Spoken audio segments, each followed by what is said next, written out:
यायनं तर निघाले कामाला, पण यांच्या गाडीतलं पेट्रोलच संपून गेलं होतं. मग काय मला म्हणाले, "दे ना ₹100." नवऱ्याकडे किती बी पैसा असो, बायकोकडून घ्यायचा असतोच. मग मी दिले ₹100. म्हणलं जाऊन दे आता, मागायले तर कधीच नाही मागत. दिले ₹100. दिले. मग आदित्य गेला पेट्रोल आणायला. मग काय हे मस्त टेन्शनमध्ये असे बसले गाडीवर. मग माझे चेनी गुलाबाची झाडं बघा आणि बर्माकमळाचं झाड आणि तिथं रामाची जावळी हे सगळं आणलं. मग आदित्यनं आमचे पेट्रोल पहिलं तर हलवून बघतात, पहिलं बघा बघा आहे की नाही ते. थोडंसं असलं तर पण वाटते ना, कामाला जायचं संपलं तर अर्ध्या वाटत घेतलं टाकून.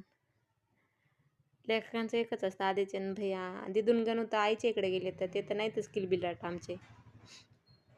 काय बाय बाय.